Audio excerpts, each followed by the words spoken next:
Gente, bom dia. É um prazer estar aqui com vocês hoje.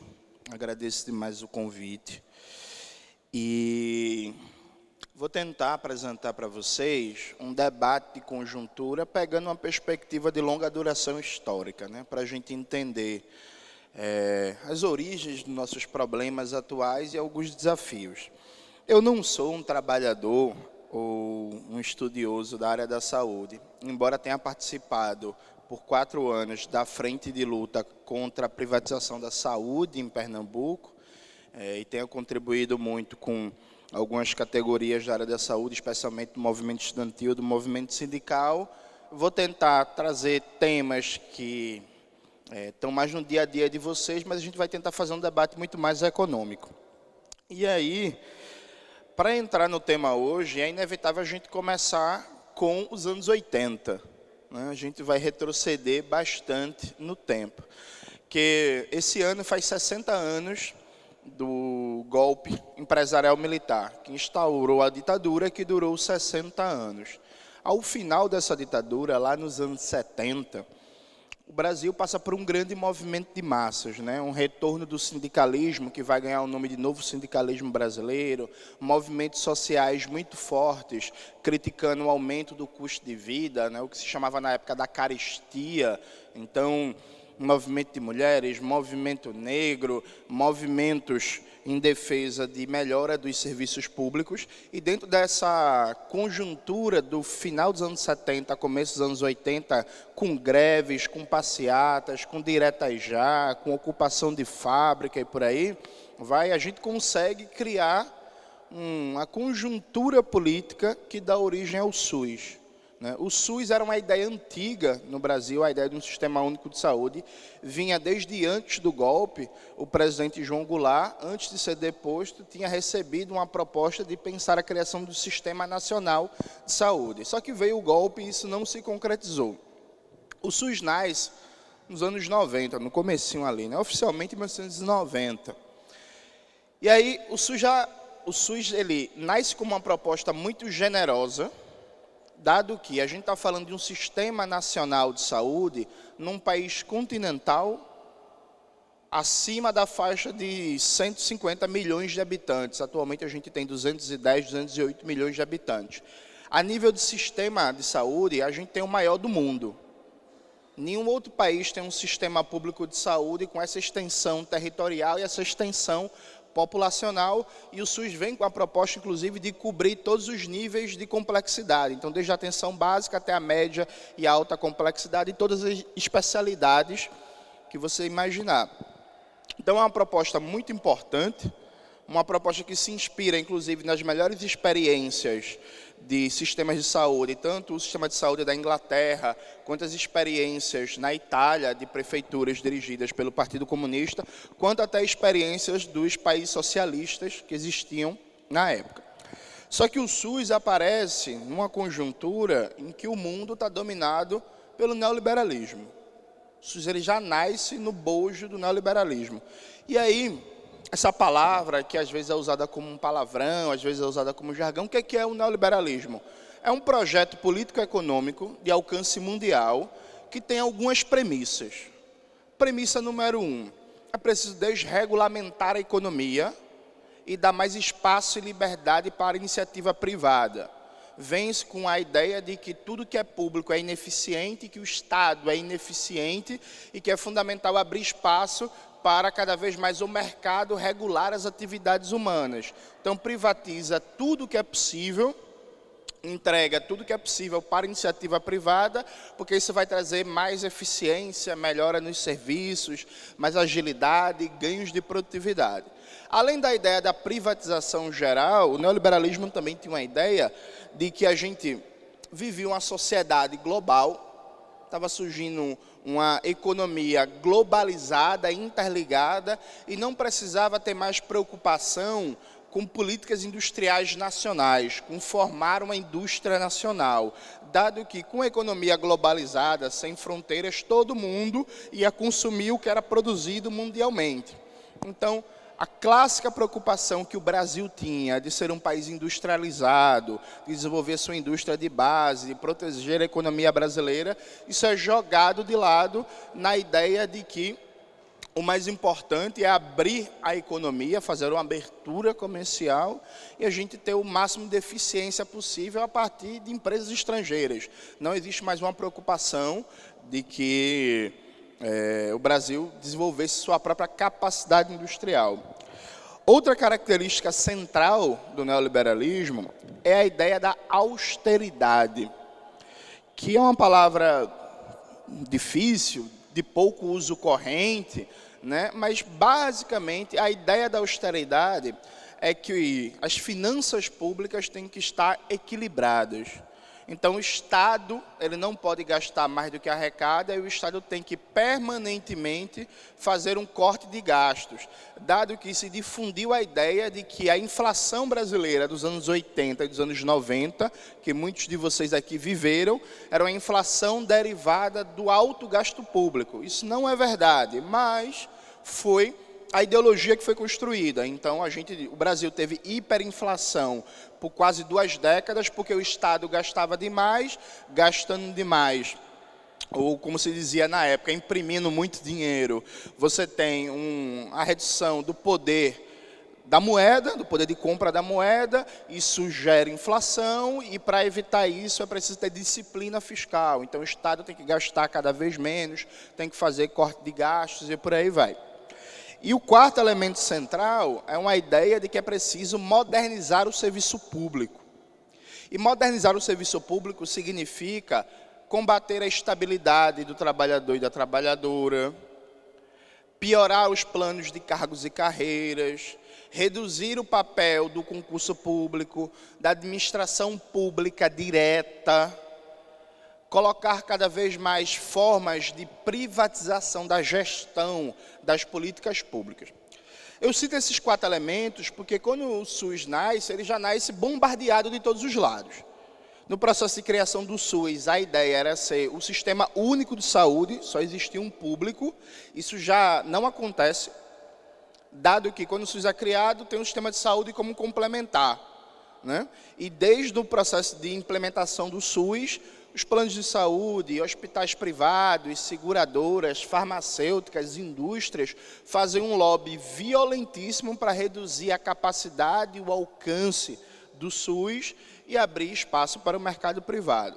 Aliado a isso, o processo de implementação do SUS, a gente está lidando com o governo Fernando Collor de Mello, né, com tudo, toda a bagunça, todos os problemas, toda a devastação que foi o governo Collor. Em seguida ao governo Collor, veio o governo do FHC, do Fernando Henrique Cardoso, que acelera um processo de desfinanciamento do SUS.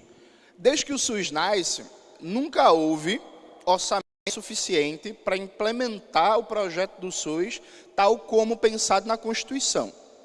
O FHC, assim que assume, ele já cria um negócio chamado DRU, Desvinculação de Receitas da União, que era para retirar orçamento da Seguridade Social, que compreende saúde, previdência e assistência social. Então, tirar dinheiro da Seguridade Social para colocar no gasto financeiro do Estado. O que é o gasto financeiro? É o gasto com juros e serviços da dívida pública. Então, assim que o FHC assume, ele já cria a DRU, que já vai desfinanciando o SUS. E o FHC, ele também é responsável por outro grande golpe no serviço público de maneira geral, mas no SUS em particular.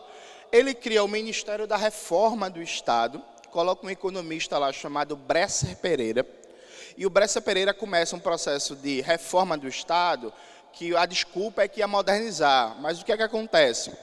Cria-se espaço para as OS, Organizações Sociais, as OCIPs e várias formas de privatização da gestão.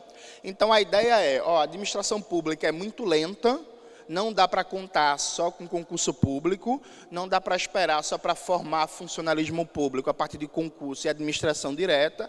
Então, a gente vai colocar OS, que são organizações sociais, mas de direito privado, e que vão ter a flexibilidade de outras formas de contratação que não o regime de concurso público. E isso abre um espaço gigantesco para a precarização dos serviços públicos para privatização da gestão na área da saúde. Tem OS por todo canto.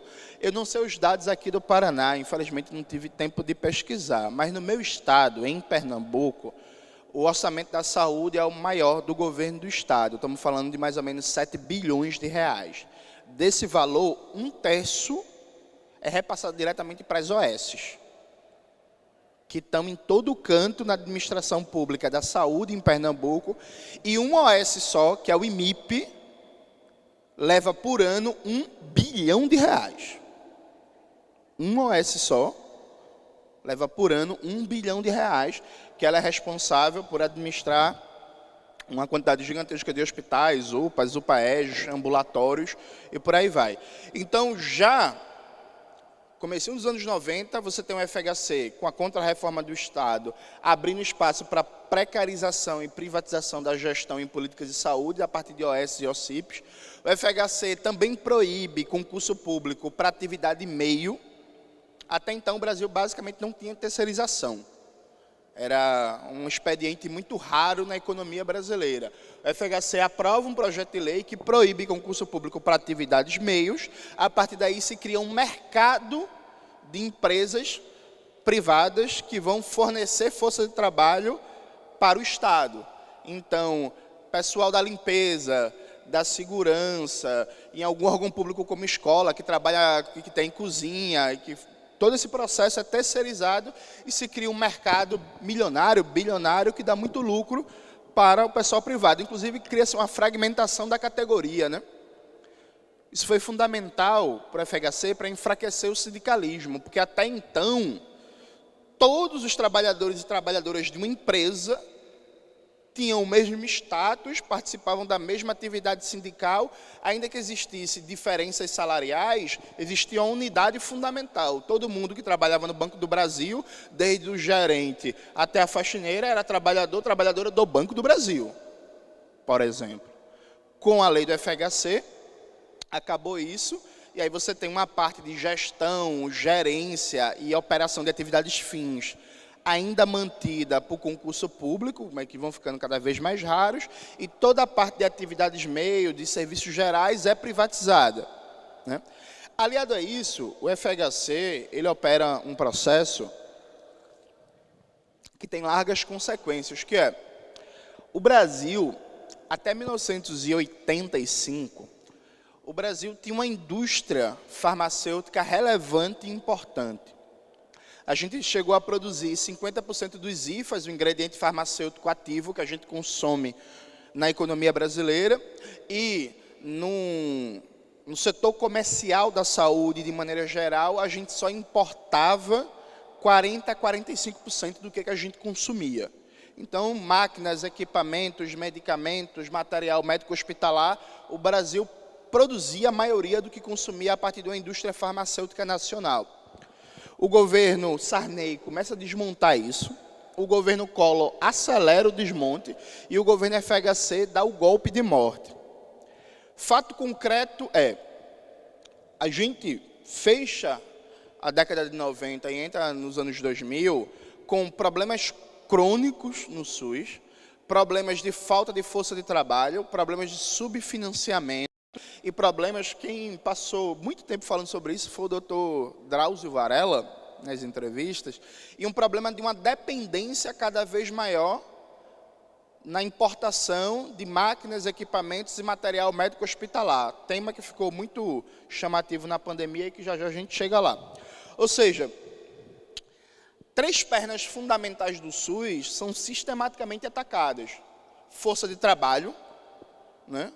Ter trabalhadores e trabalhadoras suficientes, recrutados via concurso público, com administração direta, com controle social, com bom plano de cargos e carreiras, e com boas condições de trabalho. Isso não sai do papel. Problema do financiamento. A Constituição de 88, ela definiu os mínimos constitucionais para a saúde e para a educação, né? São 15% das receitas correntes líquidas para a educação e... Só um não, 15% das receitas correntes líquidas para a saúde e 18% das receitas correntes líquidas para a educação. A ideia de ter um mínimo constitucional foi justamente um pilar central na construção do SUS. Era a ideia de que, a despeito de governo A e B, todo presidente vai ser obrigado a, no mínimo, investir 15% das receitas no sistema de saúde, para manter um sistema de saúde. A despeito dessa conquista fundamental, o governo Collor e o governo FHC fizeram tudo o que puderam para desfinanciar a saúde e o piso constitucional virou teto. Na prática, todos os governos, desde o âmbito municipal até o âmbito estadual e o âmbito federal, fizeram tudo o que podiam para que o piso virasse o teto. Então, eu vou só cumprir a lei, porque é constitucional, então tenho que dar um jeito de cumprir o preceito constitucional de investir 15% das receitas na saúde, mas não vou investir mais do que isso. Então, eu tenho 34 anos, eu lembro desde que eu comecei a me politizar, acompanhar a política e tal, desde a minha adolescência, que as notícias sobre o SUS é sempre um hospital lotado, a falta de médicos, a falta de remédio no posto de saúde, e o problema das filas, e a demora das cirurgias eletivas, e teto caindo, e problema, e não tem um espaço no hospital para as pessoas que estão acompanhando os pacientes descansarem, e não tem leite suficiente. Toda a construção narrativa da mídia burguesa, desde que eu me entendo por gente, é sempre a precariedade, a falta, o problema, a desorganização. O SUS é sempre mostrado nesse lugar. E é sempre mostrado nesse lugar porque, desde que ele nasce tendo o funcionalismo público atacado, o financiamento atacado e a capacidade da economia nacional de produzir as máquinas, equipamentos, os instrumentos necessários para o funcionamento do SUS cada vez mais destruída. Vou dar alguns dados para vocês. Ano passado, em 2023, o déficit comercial na saúde foi de 20 bilhões de dólares. O que é o déficit comercial na saúde? É o quanto o Brasil precisou importar de máquinas, equipamentos, fármacos, material médico hospitalar para funcionar a saúde no Brasil. A gente precisou importar, num valor total de mercadorias, 20 bilhões de dólares. O que dá mais ou menos 100 bilhões de reais. É quase metade do orçamento da saúde. E aí, veja, o Brasil, nos anos 80, chegou a produzir quase metade dos IFAs, dos ingredientes farmacêuticos ativos que consumia. Hoje, o Brasil só produz 10% dos IFAs. Vocês vão lembrar que, na época da pandemia, teve um grande debate, né? Que a gente precisava comprar o IFA para fazer as vacinas da China ou da Índia, e tinha uma disputa global pelos IFAs, quem conseguia comprar primeiro e por aí vai. Vocês vão lembrar também que, na época da pandemia, os Estados Unidos, na época do governo Trump, chegou a tentar sequestrar respiradores, que quando o governo do Maranhão, do Flávio Dino, na época, comprou um lote de respiradores, e o lote de respiradores teve que fazer um desvio, vir pela África, passar pela Etiópia, subir pelo Oceano Atlântico para chegar no Maranhão, porque se passasse pela rota comercial normal, o governo Trump poderia confiscar, porque existia uma guerra global por respiradores no contexto da pandemia, e o Brasil não produz os respiradores. Então você tem, de um lado, um país cada vez mais desindustrializado, cada vez mais dominado pelo agronegócio, que produz soja, que produz carne de vaca, minério de ferro, petróleo bruto, e que não tem capacidade produtiva industrial, em que situações extremas, como numa pandemia, isso fica evidente, mas isso é um problema para o nosso dia a dia, né, para o financiamento das políticas de saúde no Brasil. Junte-se a isso, o processo de desfinanciamento do SUS reduz um pouquinho durante o governo Lula, particularmente no governo Lula II.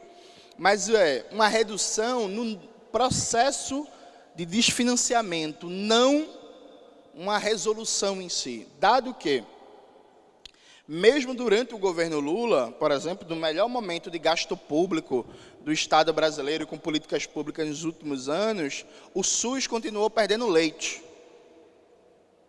Quando acaba o governo Lula II em 2010, comparado com 2003, o SUS tinha perdido 15% dos seus leitos.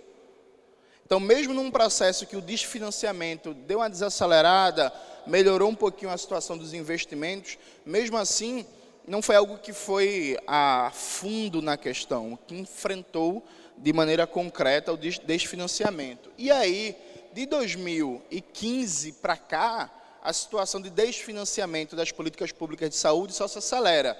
Em 2015, o ministro da Economia era o Joaquim Levy, do Banco Bradesco, não sei se vocês lembram dessa figura, mas a presidenta Dilma, depois que ganha a eleição, ela coloca o Joaquim Levy, do Banco Bradesco, para ser ministro da Economia, que começa uma política de ajuste fiscal que devastou e muito o orçamento para a saúde, para a educação, para a cultura, para a assistência social, para a política de moradia. Essa política de austeridade, de corte de gastos, tocada em 2015 pelo Joaquim Levy, é aprofundada a partir de 2026, a partir de 2006, com um golpe contra a presidenta Dilma. Quando o Michel Temer chega ao poder por meio de um golpe, ele aprova um negócio chamado teto de gastos. Veja, o que o Michel Temer aprovou em 2016, na época eu era estudante, estava no mestrado, eu participei das ocupações de universidades e escolas públicas contra a aprovação do que a gente chamava na época de PEC da morte. O Michel Temer aprovou um congelamento por 20 anos do gasto público, com tudo, menos com juros da dívida. Aqui uma explicaçãozinha bem rápida. O Estado brasileiro tem basicamente dois tipos de orçamento, grosso modo. Tem o gasto financeiro do Estado e o gasto primário do Estado. Esses são os dois orçamentos centrais. O que é o gasto financeiro? É fundamentalmente o gasto com juros e serviços da dívida pública. Fundamentalmente é isso. Ano passado, em 2023, o Estado brasileiro pagou em juros e serviços da dívida pública 720 bilhões de reais. 720 bilhões de reais. Só a título de comparação, isso é muito maior do que o orçamento da saúde, o orçamento da educação e o orçamento da cultura e da assistência social juntos. O outro grande gasto do Estado, o orçamento do Estado, é o gasto primário do Estado. O gasto primário do Estado é o quê? É o gasto com tudo, com saúde, com educação, com cultura, com lazer, funcionalismo público, segurança, proteção ambiental, infraestrutura, tudo que você imaginar. Então, o gasto financeiro e o gasto primário. O teto de gastos do Michel Temer colocava que o gasto primário do Estado ia só ser reposto à inflação por 20 anos. Então, não podia crescer além de repor a inflação. Então, na prática, ele congelava, em termos reais, o gasto público primário do Estado, com saúde, com educação, com cultura, com lazer, com infraestrutura, com funcionalismo público, com meio ambiente, com fornecimento de água, com moradia popular, tudo que você imaginar. E o gasto financeiro do Estado ficava livre. Né? O gasto com juros, serviço da dívida pública, não entrava dentro do novo teto de gastos. Esse ponto é fundamental porque, desde que o teto de gastos do Temer foi aprovado, o SUS perdeu, nos últimos 10 anos, 64% de recursos, comparado com o período pré-teto de gastos, pré-governo Temer, aos dias atuais, o SUS teve uma perda de 64% de orçamento. Só entre 2018 e 2022, o SUS perdeu 70 bilhões de reais. Bilhões, com B de bola. Só para vocês terem uma ideia, o orçamento do estado de Pernambuco, do meu estado, é 44 bilhões por ano. Então, de 2018 a 2022, o SUS perdeu 70 bilhões, que é muito mais do que o orçamento inteiro do governo do estado de Pernambuco, que é um estado com 10 milhões de habitantes. Então, esse processo de reprimarização da economia se acelerou de maneira brutal, de tal forma que hoje a economia brasileira é cada vez mais dependente dos monopólios estrangeiros. O processo de desfinanciamento do SUS se acelerou de maneira brutal, inclusive uma criminalização do gasto público e também o processo de precarização das condições de trabalho no SUS. Durante a pandemia, a gente viu muito, né? O pessoal batendo palma para médico, para médica, para enfermeiro, para enfermeira, para auxiliar de enfermagem, para técnico, e os heróis, e batendo palma, e por aí vai. Tanto que vários processos de privatização, de ataques às carreiras do funcionalismo público na área da saúde, durante a pandemia deram uma pausa. Lá em Pernambuco, por exemplo, foi o caso. Um ano antes da pandemia, a categoria da enfermagem estava apanhando no meio da rua, a mando do governo do estado. Fazendo um protesto em defesa do piso da categoria, o governo mandou choque para bater na enfermagem.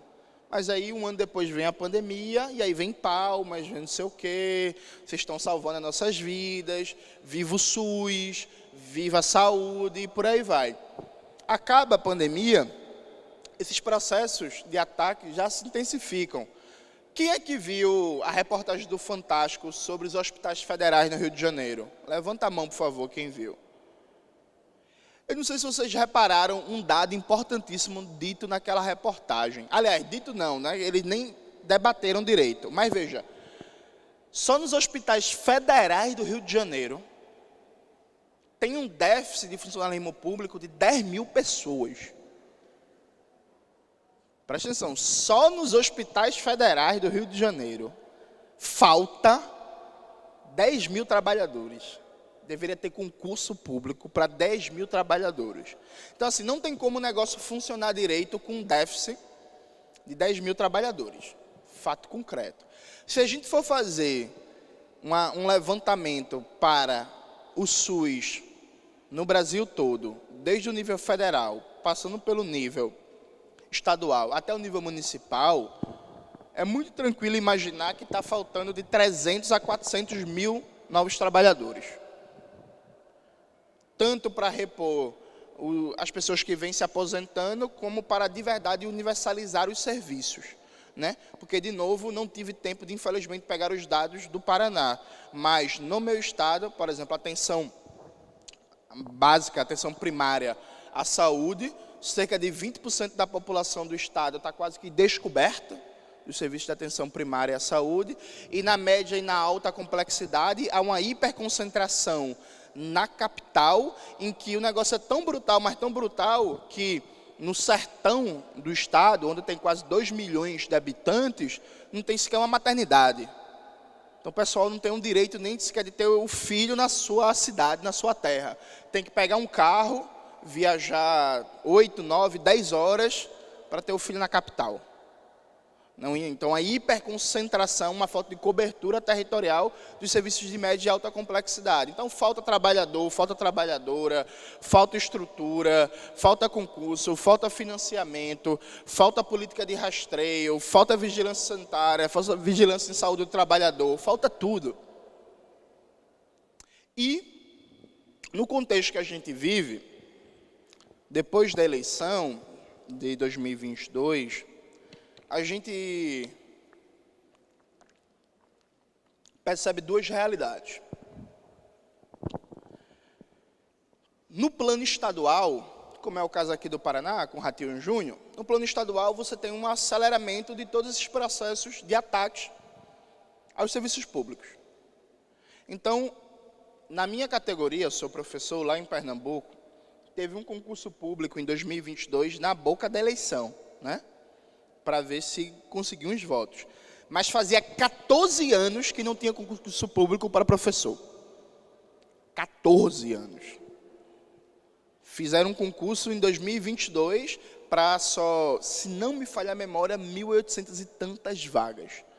Mas 14 anos que não tinha concurso público. Lá em Pernambuco, na minha categoria, dos professores estaduais, dos 40 mil professores da rede, 25, 24 mil são contratos precários. Mais da metade da rede já é sem concurso público. com a tendência cada vez maior desses contratos de 1 ano, renova por mais 1 ano, e não tem estabilidade, não tem plano de cargos e carreira, não tem garantia, não tem nada. Eu imagino que a realidade de vocês deve ser semelhante. Há quanto tempo não tem um grande concurso público no Estado? O maior foi em 2009. 2009 foi quantas vagas esse? Quem lembra, gente?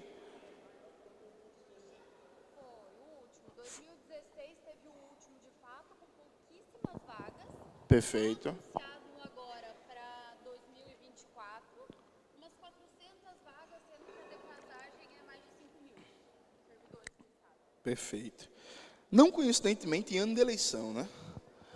Não coincidentemente, porque é isso, a última vez que teve um concurso público para professor em Pernambuco foi em ano de eleição, e ano de eleição de vez em quando aparecem os concursos. Então veja, a gente tem uma tendência no plano estadual de não enfrentar o déficit de funcionalismo público, pelo contrário, acelerar ele. Uma tendência cada vez maior de terceirização, e aqui, gente, é preciso ter muita atenção, porque é uma prática corrente no Brasil inteiro, tentar cada vez mais enfraquecer o sindicalismo público. Enfraquecer como? Ora, você cria diversas modalidades de contratação, de terceirização e de gestão privada. Então, vamos imaginar que a gente está falando, sei lá, de um hospital. Aí o hospital tem 2.000 trabalhadores, né? E aí você tem uma parte que é contratada pela OS, faz a gestão do hospital. Você tem uma parte que trabalha na empresa privada da terceirização. Você tem uma parte que é concursada e você tem outra parte que entra lá como prestador de serviço de outras OS. Então, numa unidade pública com 2.000 trabalhadores, você tem 4, 5, 6 modalidades diferentes de contratação. E aí, claro, cada um tem sua modalidade diferente de contratação. Na hora de fazer um movimento sindical, na hora de fazer uma reivindicação de reposição salarial, na hora de debater uma paralisação, uma assembleia sindical, você tem 4, 5, 6 modalidades de contratação diferentes. Aí, de 2.000 trabalhadores e trabalhadoras, só 200, 300 tem concurso público. Aí, como é muito comum no Brasil inteiro, os terceirizados, seu salário atrasa, que a empresa não paga, a empresa não faz o repasse como deveria, e aí eles paralisam. Só que quando eles paralisam sozinhos, então o resto não acompanha. Ou seja, instituir cada vez mais modalidades de precarização, de subcontratação nos serviços públicos é uma tática muito inteligente e muito eficiente para enfraquecer no sindicalismo. E aí tem aquele famoso poema, né? Que colocam na conta do Brecht, mas não foi o Brecht que escreveu, né? Primeiro levaram o fulano, mas eu não me importei porque eu não era fulano. Depois levaram o cicrano, mas eu não me importei e tal. E no final levaram ele também. Ou seja, você hiperfragmenta o serviço público, precariza, terceiriza, quarteiriza. Já tem modalidades de quarteirização e quinteirização no serviço público. Então, quarteiriza, quinteiriza, bota OS por todo canto, fragmenta o setor e reduz a força política do sindicalismo e cria melhores condições para ir fazendo cada vez mais processos de privatização, não só da gestão, mas privatização também da prestação de serviços. Então, por exemplo, desde que o SUS surgiu, é uma tendência o Estado, o governo estadual, o governo federal, pagar para fazer cirurgias, por exemplo, em hospitais privados. Pagar para tentar fazer redução de filas, mandando pacientes para a rede privada, desde que o SUS surgiu. Nos últimos anos, isso se acelerou e muito, né? O João Dória, por exemplo, quando foi eleito prefeito lá de São Paulo e depois quando foi eleito governador, a promessa dele era zerar as filas de cirurgias de espera. Só que como foi que ele fez isso? Ele fez um convênio com a rede privada, gigantesca, pagou um valor bem acima, inclusive, do valor de mercado, saiu fazendo cirurgias, o povo, naturalmente, quer ser atendido, quer a sua cirurgia o mais rápido possível, ficou feliz, mas quando você vai ver, foi uma transferência bilionária de fundo público para a rede privada. Em paralelo a isso, os hospitais caíram aos pedaços. No meu estado, em Pernambuco, a governadora acabou de contratar o hospital Albert Einstein, por um valor de 23 milhões de reais para dar consultoria em gestão no sistema de saúde estadual. Então, é isso mesmo? Pegou uma empresa de São Paulo para dar consultoria em gestão, para dizer o que é que precisa melhorar no sistema de saúde em Pernambuco. É a mesma lógica que você vai encontrar em diversas experiências estaduais, e é uma lógica, inclusive, bem perversa, né? Porque, assim, 23 milhões para o Albert Einstein dizer o que precisa melhorar. Aí você olha, está tendo concurso público para contratar profissionais da área da saúde que vão, inclusive, pensar a gestão e a melhora do acompanhamento das políticas públicas? É claro que não. Então, no plano estadual, você tem um avanço cada vez maior da precarização, do desfinanciamento, das várias formas de privatização. E no plano federal, isso aqui é muito importante, gente. Vejam.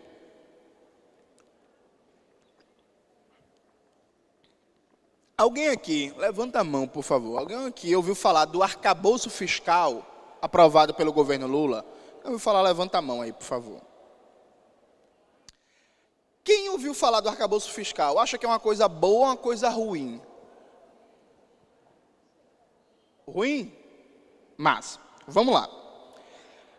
A gente chega num ponto central para entender como é que vai estar os rumos do serviço público e da saúde no Brasil nos próximos anos. Veja, como eu falei com vocês, o orçamento do Estado, ele tem basicamente dois grandes ramos: o gasto financeiro e o gasto primário. O teto de gastos do Temer congelava por 20 anos o gasto primário do Estado. Então, o orçamento da saúde, da educação, da cultura, do lazer, da assistência social, da infraestrutura, do meio ambiente, ia ficar congelado só repondo a inflação. E o gasto financeiro do Estado ficava livre. O governo Lula aprovou o arcabouço fiscal, ou regime fiscal sustentável, que eu gosto de chamar de novo teto de gastos. Porque, primeiro, ele parte da mesma lógica estrutural do governo Michel Temer, que é o gasto primário do Estado fica amarrado e o gasto financeiro com juros e serviços da dívida pública fica livre. Então, ano passado, como eu já falei para vocês, o Estado brasileiro pagou mais de 700 bilhões de reais em juros e serviços da dívida pública. O que é que o novo teto de gastos faz? Ele diz assim, o crescimento do gasto público primário do Estado, ele pode crescer até 70% do arrecadado no ano anterior. Então, vamos imaginar que só uma continha rápida de padaria para a gente entender. Se a arrecadação dos impostos em um ano foi R$100, pode ser gasto no máximo 70.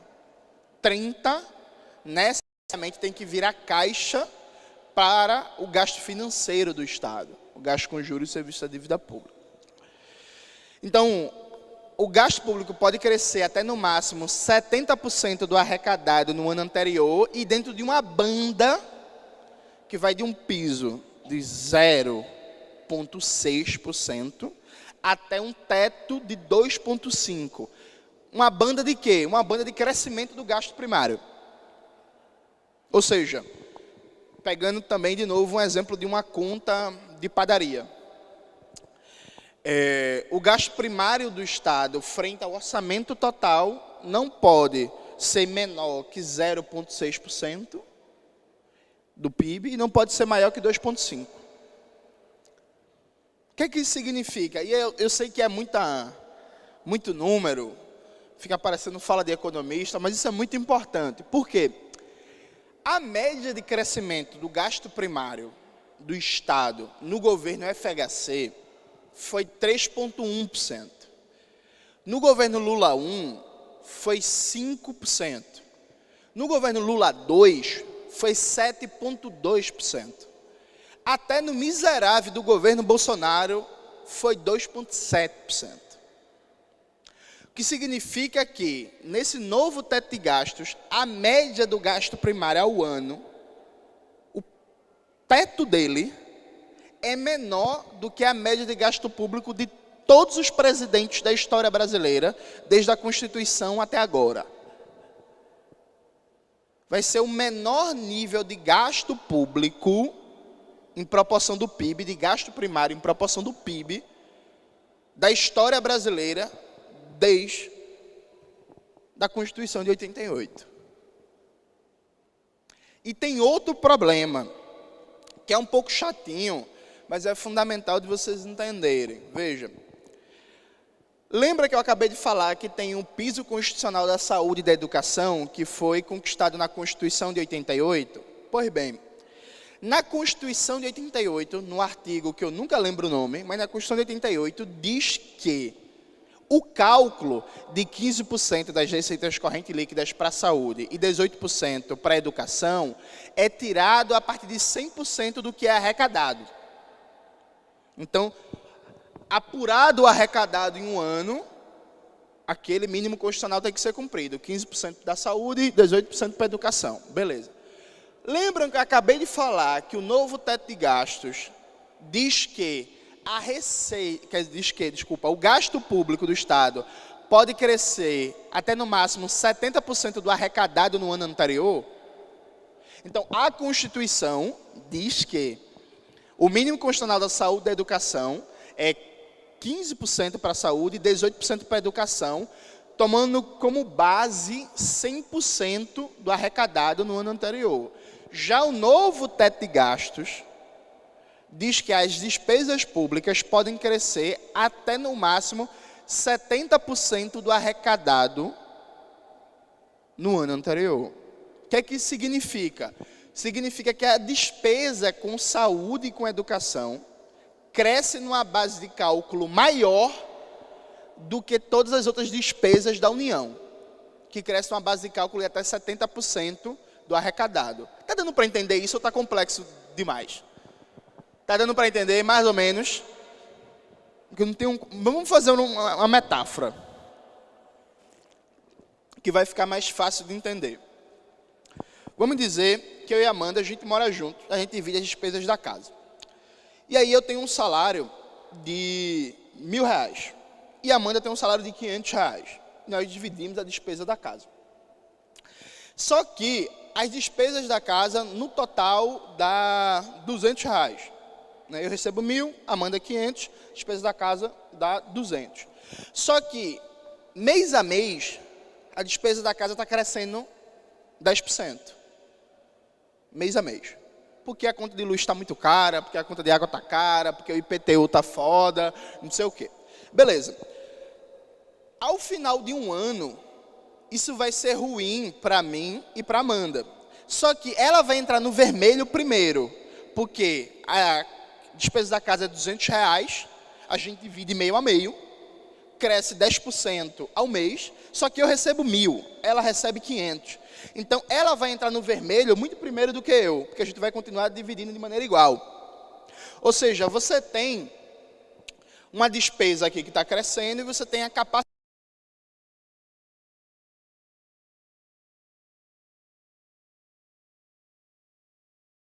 todos os gastos públicos de saúde, todos os gastos públicos com cultura, com infraestrutura, com segurança, com geração de emprego, com agricultura, vão crescer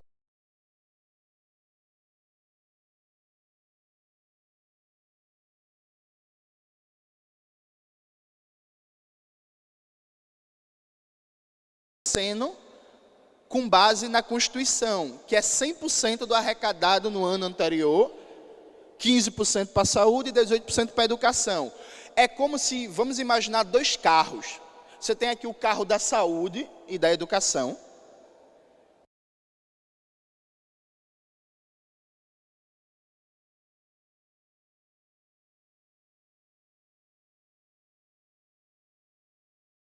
Da segurança, da agricultura, que vai estar na frente, mas está numa velocidade menor, que ele anda menos rápido. Esses carros eles vão bater uma hora, porque se tem um carro a 100 que está atrás e um carro a 70, eles vão bater numa hora. O que eu quero dizer com tudo isso? O governo Lula já anunciou que vai mexer nos pisos constitucionais da saúde e da educação. Vai mexer para quê? Para reduzir. Que a ideia do governo Lula é mudar a base de cálculo do piso constitucional da saúde e da educação e mudar a base de cálculo para reduzir o repasse. Então, veja, nos últimos 10 anos, o SUS perdeu 64% de orçamento. Só de 2018 para 2022, o SUS perdeu 70 bilhões de reais. Há déficit de pessoal em todo canto. Precarização, terceirização, quarteirização, OS por todo lado. Uma corrupção também generalizada em OSs, cá entre nós. Que ela é uma fábrica de corrupção. Lá em Pernambuco, no meu estado, eu não sei como é que está aqui no Paraná, mas é um bom tema vocês olharem. Lá em Pernambuco, no meu estado, criaram um arrumadinho, que era o seguinte: cada OS, na gestão de cada hospital, fazia suas compras por unidade específica. Então, por exemplo, todo hospital usa luva. Ao invés de ter uma compra estadual de luvas públicas, não, cada hospital fazia a sua microcompra de luvas, de máscaras, de instrumentos para uso corrente do dia a dia. Comprava num valor muito acima do mercado e que ninguém explicava por que não se criava escala na hora da compra e fazia compras estaduais de produtos padronizados para pagar menos. E aí, a OS, por exemplo, ela não tinha que prestar contas, ela não tem, aliás, que prestar contas detalhadamente de cada rúbrica de gasto. Então, ela coloca lá, gastei, sei lá, 10 milhões com material. Que material? Um detalhamento na relação da OS com a Secretaria da Saúde, ela não presta contas em detalhes. Ela diz que gastou 10 milhões com material, diz que gastou 8 milhões com pessoal, diz que gastou 1 milhão com manutenção, e se gastou mesmo, só Deus sabe, né? No geral, não gastou. Então, você veja, a gente tem um problema generalizado no sistema de saúde e tem uma ameaça de acelerar o desfinanciamento. Porque se o mínimo constitucional da saúde e da educação for atacado, gente, se a gente tem problemas hoje com orçamento, isso vai ter um efeito cascata. Porque se isso é feito no plano do governo federal, o governador do Paraná vai querer fazer também. Vai querer acabar com o mínimo constitucional, porque também tem mínimos constitucionais, né, para a saúde e para a educação, também em âmbito estadual e em âmbito municipal, descendo em escadinha, com a conquista da Constituição. Então, se o governo Lula ataca isso, o Ratinho Júnior vai querer atacar no Paraná. O primeiro, talvez o segundo, porque a Raquel Lira, que é a governadora do meu estado, também vai nessa. E vai acontecer o mesmo nas prefeituras. Não sei se vocês lembram que na época que o Paulo Guedes era ministro, era muito falado que o orçamento brasileiro é muito engessado.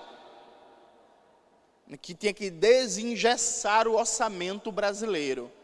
Essa conversa que o orçamento brasileiro é muito engessado, que tem que flexibilizar o orçamento, eles estão falando dos mínimos constitucionais da saúde e da educação. Então, a ideia é acabar com essa obrigatoriedade legal de ter um percentual mínimo de gasto em saúde e educação, para cada governador, cada prefeito, cada presidente fazer o que quiser, como quiser. O que vai acontecer? Não precisa ser mágico, não precisa ser evidente, nem nenhum analista político para entender o que vai acontecer. Né? Acabou-se. No meu estado, por exemplo, em Pernambuco, só 15% do orçamento da saúde é investido em iniciativas de prevenção e por aí vai.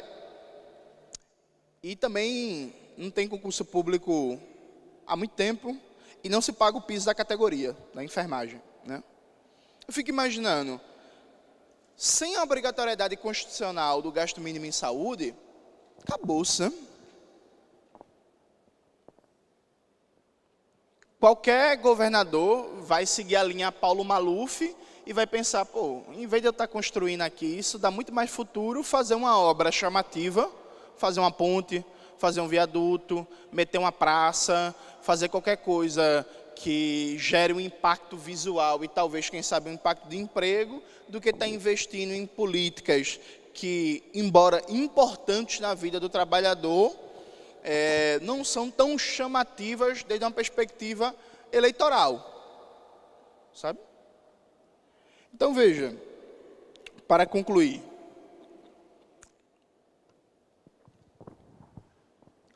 eu acho, na minha modesta e humilde opinião, que vocês, enquanto um sindicato de trabalhadores e trabalhadoras da saúde, têm uma tarefa muito importante, né? Primeiro, tem uma tarefa geral, que é os sindicatos voltarem a debater de maneira sistemática os rumos da economia do Brasil. Porque a gente não vai conseguir sair do buraco que a gente está no sentido de um projeto econômico que é cada vez mais primário exportador, cada vez mais dependente, cada vez mais importador e consumidor de tecnologia. Assim, não dá para pagar a conta da vida brasileira com soja, com boi, com minério de ferro, com petróleo bruto. Então a gente tem que ter um debate aqui sobre um projeto de país desde uma perspectiva popular, nacional, anti-imperialista e radical, porque não dá para o déficit comercial na saúde, por exemplo, crescer ano após ano. Em 2013 era 10 bilhões de dólares, em 2023 é 20 bilhões de dólares. Está crescendo numa média de 10 bilhões de dólares a cada 10 anos. Sabe? E essa conta está cada vez mais cara. Então, é necessário que o sindicato seja também um instrumento, um espaço de debate, um projeto de país, porque a coisa não está boa. Isso por um lado. Por um segundo lado, o debate sobre a política fiscal, o debate sobre como o governo está organizando o orçamento no âmbito federal, vai ter um impacto gigantesco na vida de vocês. Então, é fundamental, desde já, criar uma unidade na categoria e um processo de luta para defender o mínimo constitucional da saúde. Porque se isso for atacado no Congresso Nacional, com a articulação do governo Lula, com Arthur Lira, isso vai ter repercussões estaduais e municipais em todo o Brasil desastrosas. Desastrosas. É isso que está colocado. Inclusive, questionar esse próprio teto de gastos novo. Porque, veja, gente, me parece muito claro que não era para ter teto de gastos.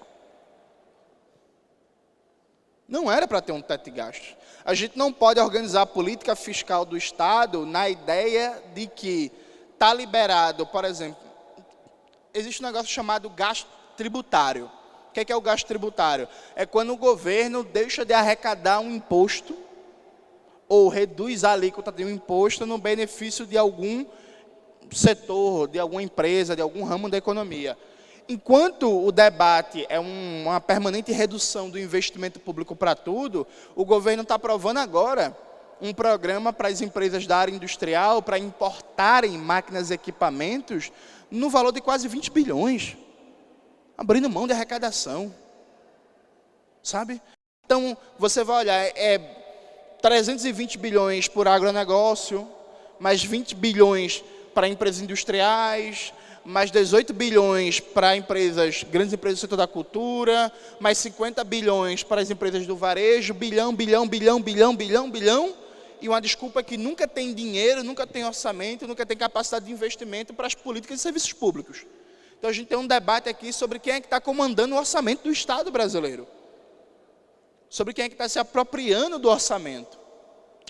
E tem um terceiro ponto, um terceiro eixo fundamental, que é pensar como se vai resistir aos ataques de precarização e piora das condições de trabalho de vocês, porque não tenha dúvida, a tarefa central de todo o governo hoje, não há exceção no plano estadual, é cada vez mais precarizar, fragmentar e dividir a categoria para reduzir a força do sindicalismo. Como é que vocês vão conseguir lidar e enfrentar com isso? Como é que vão conseguir lidar com o aumento cada vez maior da terceirização, quarteirização, quinteirização, contratos precários, OS, OCIPs e tudo isso? O uso de fundações, né? Cria uma fundação pública, mas de direito privado, e faz todas as contratações e organização de serviço via fundação. Bom, prática corrente no Brasil inteiro. A gente também tem isso lá em Pernambuco.